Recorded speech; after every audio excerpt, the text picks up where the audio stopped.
राधे राधे दोस्तों, हम लोग 2026 की इकोनॉमिक्स की पूर्वावलोकन सॉल्व कर रहे थे। उसमें से हम लोगों ने सेक्शन बी का अंतर्राष्ट्रीय संस्थाएं टॉपिक चालू कर दिया था। उसमें से हम लोगों ने 100 प्रश्न देख लिए हैं। अब जितने भी आगे के प्रश्न हैं उनको आज हम लोग इस कक्षा में सॉल्व करते हैं। हम लोग इस कक्षा में 50 प्रश्न सॉल्व करने की कोशिश करेंगे। फिर नेक्स्ट कम से कम 250 प्रश्न इस टॉपिक से हैं। तो 2 से 3 क्लासें और आएंगी।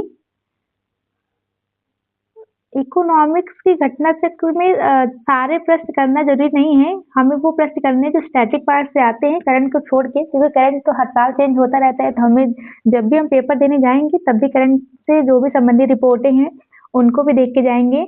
चलिए हम लोग पहला प्रश्न सॉल्व करते हैं। निम्नलिखित में से किसे ट्रिप्स समझौते में संरक्षण प्रदान करने के लिए सम्मिलित नहीं किया गया? तो वह है पौधे उत्पादन। बाकी भौगोलिक संकेतक, एकीकृत सर्किट और व्यापार भाग, इन तीनों को सम्मिलित किया गया है, लेकिन पौधा उत्पाद को सम्मिलित नहीं किया गया है। अगला प्रश्न देखते हैं। निम्नलिखित परिसंपत्तियों में निवेशों पर विचार कीजिए। चलिए विचार करते हैं।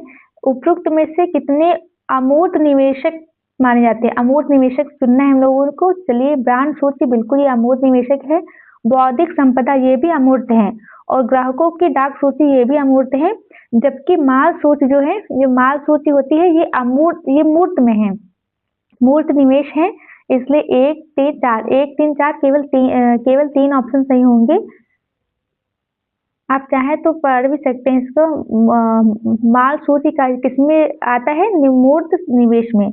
अगला प्रश्न है, राष्ट्रीय बौद्धिक संपदा अधिकार नीति के संदर्भ में निम्नलिखित तथ्यों पर विचार करना है। ये दोहा विकास एजेंडा और ट्रिप्स समझौते के प्रति भारत की प्रतिबद्धता को दोहराता है। बिल्कुल दोहराता है। औद्योगिक नीति और संवर्धन विभाग भारत में बौद्धिक संपदा अधिकारों के विनियमन के लिए केंद्र अधिकरण नोडल एजेंसी है। बिल्कुल ये नोडल एजेंसी है, इसलिए 1 और 2 दोनों सही होगा। ये IAS 2017 में पूछा गया प्रश्न था, इसलिए दोनों सही होगा। भारत सरकार द्वारा 2016 में राष्ट्रीय बौद्धिक संपदा अधिकार नीति को मंजूरी प्रदान की गई थी। कब की गई थी इसको मंजूरी प्रदान? 2016 में, ये याद रखिएगा। अगला प्रश्न देखते हैं। इसको छोड़ देते हैं। अंतर्राष्ट्रीय बौद्धिक संपदा सूचकांक जो 2026 में आए, उसी को याद रखिएगा। ये प्रश्न देखते हैं। अंतर्राष्ट्रीय बौद्धिक संपदा अधिकार नीति के संदर्भ में निम्नलिखित तथ्यों पर विचार करना है। ये दोहा विकास एजेंडा और ट्रिप्स समझौते के प्रति भारत की प्रतिबद्धता को दोहराता है। बिल्कुल दोहराता है। अभी हम लोगों ने ऊपर यही प्रश्न किया था।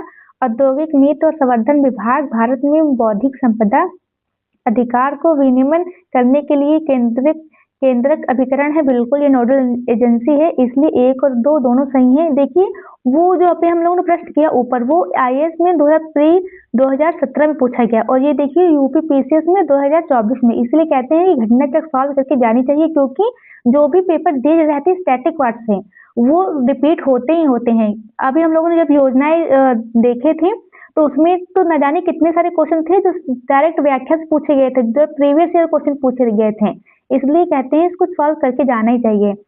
तो आई होप कि यह क्लास आपको अच्छी लगी और इस क्लास का जो है आपको थोड़ा बहुत भी उपयोग महत्व समझ में आए। चलिए हम इसकी व्याख्या पढ़ लेते हैं। भारत सरकार द्वारा मई 2016 में राष्ट्रीय बौद्धिक संपदा नीति को मंजूरी दी गई। इस नीति का नारा क्या था? रचनात्मक भारत, अभिनव भारत। इस नीति का नारा था रचनात्मक भारत, अभिनव भारत। इस नीति के क्रियान्वयन का दायित्व औद्योगिक नीति और संवर्धन विभाग, अब ये औद्योगिक संवर्धन और आंतरिक व्यापार विभाग का हो गया है। अगला प्रश्न देखते हैं।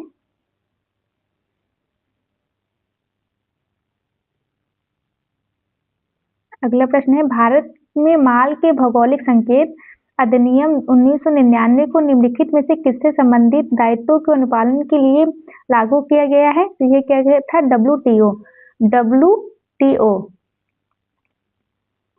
आप चाहें तो इसको पढ़ सकते हैं। भारत में विश्व व्यापार संगठन के निर्देशों के अनुरूप एक सुव्यवस्थित बौद्धिक संपदा अधिकार प्रणाली का संचालन किया जा रहा है। बौद्धिक संपदा अधिकार को संरक्षण प्रदान करने के लिए भारत में निम्नलिखित कानूनों अधिनियमों को क्रियान्वित किया गया है। कौन कौन से? माल के भौगोलिक संकेत पंजीकरण एवं संरक्षण अधिनियम 1999, ट्रेडमार्क अधिनियम 1999 और पेटेंट अधिनियम 1970। अगला प्रश्न देखते हैं, ट्रिप्स समझौता का अनुपालन करने के लिए भारत ने geographical indication of goods act 1999 अधिनियमित किया। व्यापार चिन्ह, ट्रेडमार्क तथा भौगोलिक संकेतक जियोग्राफिक इंडिकेशन के बीच क्या अंतर है? अंतर हमें बताना है। तो देखते हैं, पहला ऑप्शन सही है। व्यापार चिन्ह किसी व्यक्ति या कंपनी का अधिकार है। व्यापार चिन्ह क्या है? किसी व्यक्ति या कंपनी का अधिकार है, जबकि भौगोलिक संकेत किसी एक समुदाय का अधिकार है। दूसरा क्या है? व्यापार चिन्ह को अनुज्ञप्त किया जा सकता है, जबकि भौगोलिक संकेतकों को अनुज्ञप्त नहीं किया जा सकता। इसलिए 1 और 2 दोनों सही हैं। ये तीसरा वाला गलत है, क्योंकि इसने केवल कृषि माल उत्पादन तथा हस्तशिल्प के लिए समुन्निवेशित किया जाता है। नहीं, ऐसा नहीं है, इसलिए केवल 1 और 2 होगा। बी ऑप्शन सही होगा। आप चाहे तो इसकी व्याख्या सॉरी, ये हस्तशिल्प के लिए भी के साथ उत्पादित मालों के लिए भी समुन्निवेशित किया जाता है इसको। अगला प्रश्न है, विश्व व्यापार संगठन के दायित्व में भारत के कृषि क्षेत्र में उत्पादन की कमी करना आवश्यक नहीं है। नहीं, आवश्यक है। विश्व व्यापार संगठन के दायित्व में भारत के कृषि क्षेत्र में अनुदान जो दिए जाते हैं ना, उसको कम करना आवश्यक है, ना कि नहीं। इसलिए पहला ऑप्शन तो गलत होगा। भारत एक विकासशील देश है, बिल्कुल भारत एक विकासशील देश है, इसलिए ए तो गलत है, लेकिन आर सही है, इसलिए डी ऑप्शन सही होगा। आप चाहे इसकी व्याख्या पढ़ सकते हैं। इसकी व्याख्या है, WTO के प्रावधानों के अनुसार विकसित देशों द्वारा कृषि को प्रदान की जाने वाली सब्सिडी विकसित देश के लिए 6 वर्षों के भीतर 20% तक कम करना है, जबकि विकासशील देशों के लिए 10 वर्षों में 13% की कमी करना अनिवार्य है। अगला प्रश्न देखते हैं, agreement on agriculture, agreement on the application of sanitary and phytosanitary measures और पीस क्लॉज शब्द प्रायः किस समाचारों में किसके मामले को संदर्भ में आते हैं? ये आते हैं सॉरी, विश्व व्यापार संगठन द्वारा। अगला प्रश्न देखते हैं, विश्व व्यापार संगठन की निम्नलिखित सभी कारणों से कभी कभी आलोचना की जाती है, सिवाय इसके कि इसके पास सदस्य देशों के बीच व्यापार विवाद के निपटाने हेतु कोई तरीका नहीं है। इसको छोड़ के बाकी जो तीनों हैं, यह बहुराष्ट्रीय निगमों की कठपुतली है, और यह सदस्य देशों की संप्रभुता को कम करता है, ये भी, और यह उत्पादन की गुणवत्ता को ऊपर स्वतंत्र व्यापार का समर्थन करता है, ये भी। ये तीनों जो है इसकी आलोचना के कारण है। अगला प्रश्न देखते हैं। अगला प्रश्न है, निम्नलिखित कथनों पर विचार कीजिए। भारत इंटरनेशनल ग्रेन काउंसिल का सदस्य बिल्कुल है। भारत और चावल और गेहूं के निर्यात या आयात के लिए किसी देश का इंटरनेशनल ग्रेन काउंसिल का सदस्य होना आवश्यक? बिल्कुल ऐसा आवश्यक नहीं है। इसके अलावा भी देश निर्यात और आयात करते हैं, इसलिए केवल एक सही होना चाहिए। एक सही भी है। ये 2024 में पूछा गया था। अगला प्रश्न देखते हैं, इसकी स्थापना कब हुई? तो ये देख लेते हैं। इसकी स्थापना 1975 में हुई थी। अंतर्राष्ट्रीय अनाज परिषद या इंटरनेशनल ग्रेन्स काउंसिल एक अंतर सरकारी संगठन है जो अनाज व्यापार अभिसमय ग्रेन्स ट्रेड कन्वेंशन 1995 के क्रियान्वयन का पर्यवेक्षण और वैश्विक अनाज व्यापार में सहयोग को बढ़ावा देने के प्रयास करता है। GTC 1995 के सभी पक्षकार ICG के सदस्य हैं। वर्तमान में भारत सहित 28 देश और यूरोपीय संघ के सदस्य हैं। ICG में प्रत्येक सदस्य को अपने अनाज, चावल और तिलहन के औसत व्यापार के आधार पर आयातक या निर्यातक का दर्जा प्रदान किया जाता है। भारत इसका निर्यातक के रूप में नामित है इसमें। और गेहूं और चावल कहीं से भी खरीदे जा सकते हैं, ऐसा कोई बाउंडिंग नहीं है कि इसमें जब यही देश जो निर्यात कर सकते हैं, आयात कर सकते हैं। अगला प्रश्न देखते हैं, व्यापक आधार युक्त व्यापार के और निवेश करार। कभी कभी समाचारों में भारत और निम्नलिखित में से किस एक के बीच बातचीत के संदर्भ में दिखाई पड़ता है? तो वह है यूरोपीय संघ। ये 2007 का समझौता है। यूरोपीय संघ द्वारा मुक्त व्यापार समझौता किया था। ये शायद अब ना, इसलिए हटाते हैं। नहीं, 2017 में पूछा गया। चलिए एक बार पढ़ लेते हैं। व्यापक आधारभूत व्यापार और निवेश करार भारत और यूरोपीय संघ के बीच एक मुक्त व्यापार समझौता है। ये समझौता वर्ष 2007 में लागू हुआ। अगला प्रश्न देखते हैं। G20 के बारे में निम्नलिखित कथनों पर विचार करना है। G20 समूह की मूल रूप से स्थापना वित्त मंत्रियों और केंद्रीय बैंक के गवर्नर द्वारा अंतर्राष्ट्रीय आर्थिक और वित्तीय मुद्दों पर चर्चा के मंच के रूप में किया गया था। बिल्कुल। डिजिटल सार्वजनिक बुनियादी ढांचा भारत की G20 प्राथमिकताओं में से एक है। बिल्कुल, ये दोनों ही है, इसलिए कथन 1 और 2 दोनों सही होने चाहिए। ये सी ऑप्शन सही है, 1 और 2 दोनों। अगला प्रश्न देखते हैं। हम लोग इसकी व्याख्या पढ़ लेते हैं, शायद इसकी व्याख्या से आगे प्रश्न बने, तो पढ़ लेते हैं। G20 समूह 19 देशों तथा यूरोपीय यूनियन से मिलकर बना है। हाल ही में भारत में हुए G20 की बैठक में अफ्रीकी यूनियन को इसके सदस्य देश के रूप में स्वीकार किया गया है। जब ये G20 बना था तब इसमें 19 देशों के साथ यूरोपीय यूनियन था, यूरोपीय यूनियन से मिलकर बना था, लेकिन वर्तमान में अफ्रीकी यूनियन भी इसके सदस्य हैं। इसकी स्थापना कब हुई थी? 1999 में वित्त मंत्री तथा केंद्रीय बैंक के गवर्नर द्वारा अंतर्राष्ट्रीय आर्थिक एवं वित्तीय मुद्दों पर चर्चा के एक मंच के रूप में की गई थी। विवाद हो तो डिजिटल सार्वजनिक बुनियादी ढांचा भारत की G20 प्राथमिकताओं में से एक है। भारत सरकार के इलेक्ट्रॉनिक्स तथा सूचना प्रौद्योगिकी मंत्रालय ने भारत की G20 अध्यक्षता के दौरान डिजिटल सार्वजनिक बुनियादी ढांचे पर सामूहिक कार्यवाही हेतु संयुक्त राष्ट्र विकास कार्यक्रम के साथ साझेदारी की। देखिए, अब याद रखिएगा G20 का गठन कब हुआ था? 1999 में। वर्तमान इसके सदस्य कौन से? समूह 19 देशों के साथ यूरोपीय यूनियन और अफ्रीकी यूनियन दोनों ही हैं। चलिए आगे प्रश्न देखते हैं। सॉरी, G20 सदस्य प्रतिनिधित्व करते हैं, तो ये वैश्विक GDP का लगभग 85%, ये सही है, और विश्व व्यापार का लगभग 75% जो है इसका G20 देश इसका प्रतिनिधित्व करते हैं GDP का, और विश्व की लगभग 2/3 जनसंख्या भी इससे संबंधित है, इसलिए केवल 1 और 3 होना चाहिए, बी ऑप्शन होना चाहिए। बाकी ये जो दूसरा ऑप्शन है इसे 50 न होकर 75 होना चाहिए। ये देखिए, अंतर्राष्ट्रीय व्यापार का 75%। अगला प्रश्न है, निम्नलिखित में से किस देश के सभी चारों देश G20 के सदस्य हैं? अर्जेंटीना, मैक्सिको और दक्षिण अफ्रीका, तुर्की, ये चारों ही G20 के सदस्य हैं। हम लोग चाहे तो उसको देख लेते हैं कौन कौन है G20 के सदस्य। चलिए आप लोग पढ़िए मेरे साथ।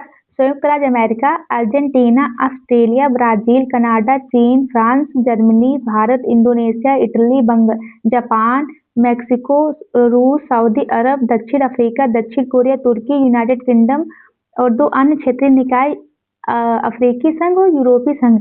इसमें अगर इसमें पाकिस्तान नहीं है, नेपाल भी नहीं है, और बांग्लादेश भी नहीं है। बाकी जापान, इटली, इसमें चीन भी है, जापान भी है, इटली भी है, इंडोनेशिया भी है, भारत भी है, जर्मनी, दक्षिण अफ्रीका, बाकी अन्य देश भी हैं। रूस भी इसमें शामिल है और सऊदी अरब भी है। अगर वर्तमान में जो ईरान बहुत चर्चा में है, अगर आपसे पूछे ईरान इसमें शामिल है तो बोलना नहीं शामिल है। सऊदी अरब इसमें शामिल है।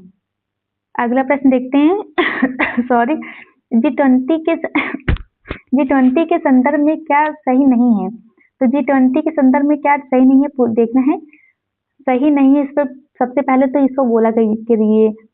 चलिए पढ़ते हैं। G20 समूह यूरोपीय यूनियन और अन्य 19 देशों के औपचारिक समूह है।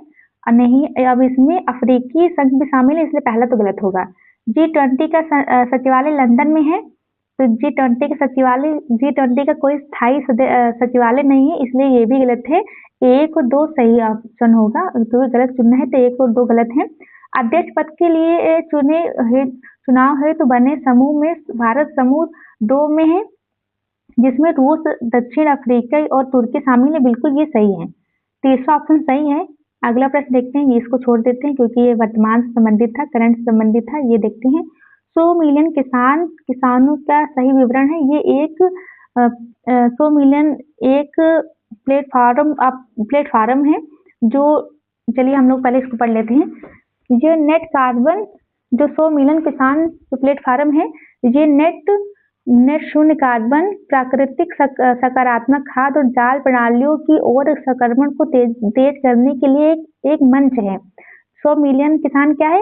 एक मंच है जिसका लक्ष्य किसानों के पुनरुद्धारशीलता में वृद्धि करना है। इसका हम लोग व्याख्या पढ़ लेते हैं। हाँ, ये किसके द्वारा लाया गया था? ये एक विश्व आर्थिक मंच के तहत एक प्लेटफॉर्म है। 100 मिलियन का फार्मर्स जो है विश्व आर्थिक मंच के तहत एक प्लेटफॉर्म है। इसको याद रखिएगा और उद्देश्य तो हम लोगों ने पहले ही पढ़ लिया, इसलिए पूरा पढ़ने की जरूरत नहीं है। ये करंट से संबंधित है, इसलिए इसको छोड़ देते हैं। जब भी इसका रिपोर्ट आए तब भी आप लोग रिपोर्ट को जरूर पढ़िए, क्योंकि करंट अफेयर्स जब हम लोग पढ़ते हैं तो ये सारी रिपोर्टें हमारे सामने से गुजरती हैं, इसलिए पुरानी को याद करने की जरूरत नहीं है। इसको देखते हैं। वैश्विक प्रतियोगिता रिपोर्ट ग्लोबल कॉम्पिटिटिवनेस रिपोर्ट की प्रकाशित करता है। ये करता है विश्व आर्थिक मंच। वैश्विक प्रतियोगिता रिपोर्ट कौन प्रकाशित करता है? विश्व आर्थिक मंच। अगला प्रश्न देखते हैं। निम्नलिखित में से कौन एक वैश्विक स्पर्धात्मक सूचकांक रिपोर्ट जारी करता है? अभी हम लोगों ने देखा था विश्व आर्थिक फोरम। अगला प्रश्न है। निम्नलिखित में से कौन एक वर्ल्ड इकोनॉमिक्स फोरम द्वारा ग्लोबल जेंडर गैप इंडेक्स के आकलन हित प्रचलन के रूप में नहीं प्रयुक्त किया जाता है? इसमें शिक्षा भी है, आर्थिक स्थिति भी हो, स्वास्थ्य भी है, लेकिन आराम इसमें कहीं नहीं है, इसलिए आराम होगा इसका ऑप्शन। इसमें राजनीतिक सशक्तिकरण भी है और स्वास्थ्य एवं उत्तरजीविता, शैक्षिक उपलब्धि और आर्थिक भागीदारी और अवसर, ये 4 हैं। अगला प्रश्न देखते हैं। निम्नलिखित में से कौन विश्व के देशों के लिए सार्वभौमिक लैंगिक अंतराल सूचकांक ग्लोबल जेंडर इंडेक्स का श्रेणीकरण प्रदान करता है? तो ग्लोबल जेंडर गैप इंडेक्स जो है विश्व आर्थिक मंच द्वारा ही निकाला जाता है। अगला प्रश्न देखते हैं। ग्लोबल जेंडर गैप रिपोर्ट किसके द्वारा जारी किया जाता है? तो विश्व आर्थिक मंच। अगला प्रश्न देखते हैं। ये भी करंट से संबंधित है, इसको भी छोड़ देते हैं। हाल ही में पहला लैंगिक सामाजिक मानक सूचकांक निम्नलिखित में से किसके द्वारा जारी किया गया? तो ये किया गया था संयुक्त राष्ट्र विकास कार्यक्रम। लैंगिक सामाजिक मानक सूचकांक किसके द्वारा जारी किया जाता है? संयुक्त राष्ट्र विकास कार्यक्रम द्वारा, UNDP द्वारा 2020 में। इसके हम लोग पूरी व्याख्या पढ़ लेते हैं। मार्च 2020 में संयुक्त राष्ट्र विकास कार्यक्रम UNDP द्वारा पहला लैंगिक सामाजिक मानक सूचकांक जारी किया गया। लैंगिक सामाजिक मानक सूचकांक यह बताता है कि सामाजिक मान्यताएं किस प्रकार से राजनीति, कार्य तथा शिक्षा आदि क्षेत्रों में लैंगिक समानता को बाधित करती हैं। अगला प्रश्न देखते हैं। ट्रैवल एंड टूरिज्म प्रतियोगात्मक सूचकांक जारी किया जाता है? तो ये जारी किया जाता है विश्व आर्थिक मंच द्वारा। विश्व आर्थिक मंच द्वारा जारी किया जाता है। विश्व आर्थिक मंच द्वारा अभी हम लोगों ने देखा था ग्लोबल जेंडर रिपोर्ट जो गैप है, ये भी विश्व आर्थिक मंच द्वारा ही जारी की जाती है। अगला प्रश्न देखते हैं। ये कब से जारी हो रही है? तो ये सर्वप्रथम वर्ष 2007 में तैयार किया गया था। इस सूचकांक के तहत उन घटकों एवं नीतियों का मापन किया जाता है जो यात्रा एवं पर्यटन क्षेत्र के सतत विकास को सुनिश्चित करते हैं। यह सूचकांक यात्रा और पर्यटन प्रतियोगात्मकता रिपोर्ट के अंतर्गत जारी किया जाता है, जो विश्व आर्थिक मंच के एक प्रमुख सूचकांक है। अगला प्रश्न देखते हैं। निम्नलिखित में से भारत किसका सदस्य है?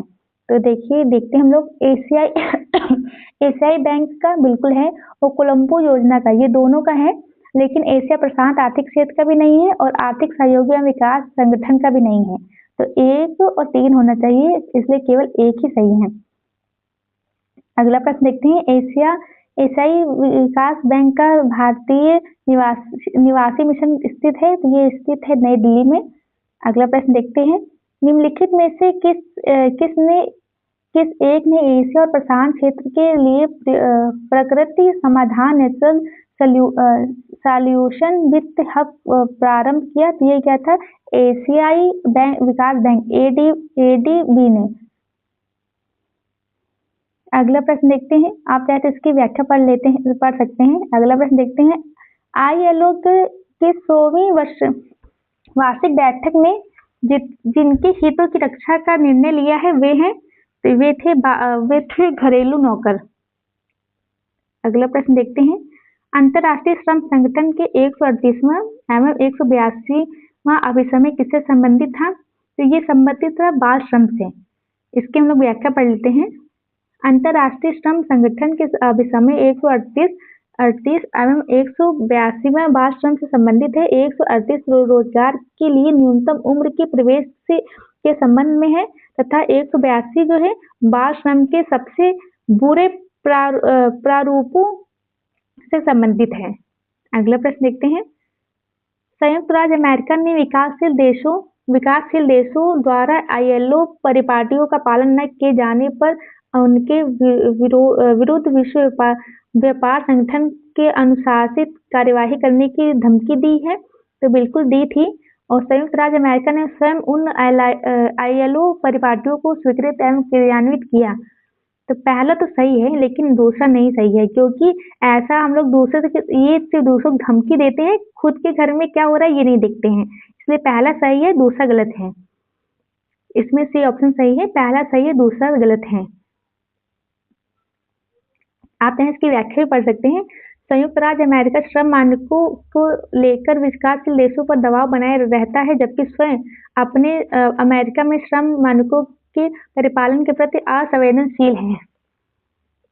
हमें दूसरों के दुख तो समझ में आते हैं लेकिन अपने घर के दुख नहीं दिखाई देते हैं, वही वाला हाल है इनका भी। विश्व सामाजिक सुरक्षा रिपोर्ट प्रकाशित की जाती है अंतर्राष्ट्रीय श्रम संगठन द्वारा।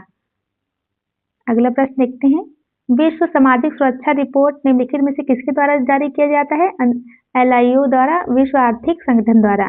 निम्नलिखित में से किस संगठन द्वारा वैश्विक वेतन रिपोर्ट 2025-26 जारी की गई थी? तो वैश्विक वेतन रिपोर्ट किसके द्वारा जारी किया गया है? तो ये भी की गई है अंतर्राष्ट्रीय श्रम संगठन द्वारा। अंतर्राष्ट्रीय श्रम संगठन द्वारा, श्रम से मतलब वेतन, आप याद रखिए श्रम होगा तो वेतन मिलेगा, इसलिए वैश्विक वेतन रिपोर्ट अंतर्राष्ट्रीय श्रम संगठन द्वारा जारी की जाती है। अगला प्रश्न देखते हैं, आप चाहे तो व्याख्या पढ़ सकते हैं। सांस्कृतिक नेताओं को अपनी सभाओं में जोड़ने के लिए निम्नलिखित में से कौन एक क्रिस्टल पुरस्कार प्रदान करता है? तो कौन एक क्रिस्टल पुरस्कार प्रदान करता है? विश्व आर्थिक मंच। विश्व आर्थिक मंच कौन सा पुरस्कार प्रदान करता है? क्रिस्टल पुरस्कार। अगला प्रश्न देखते हैं,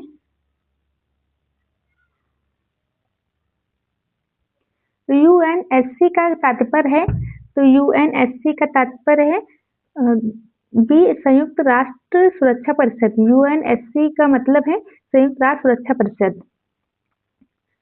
इसके हम लोग व्याख्या पढ़ लेते हैं। संयुक्त राष्ट्र सुरक्षा परिषद से है UNC का तात्पर्य।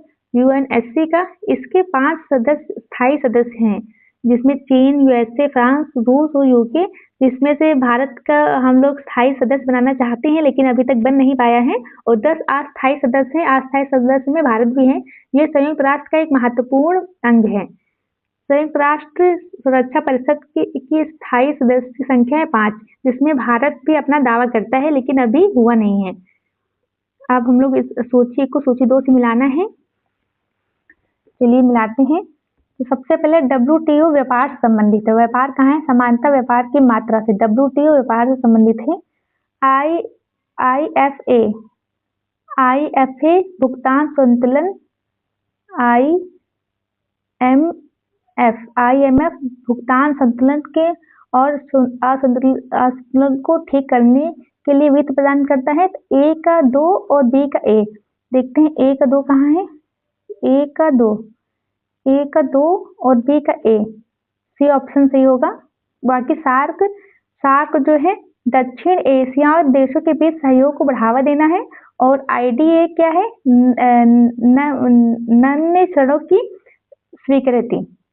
हम लोग सीधा इसकी व्याख्या देख लेते हैं, हो सकता है ये रिपीट भी कर सकता है प्रश्न।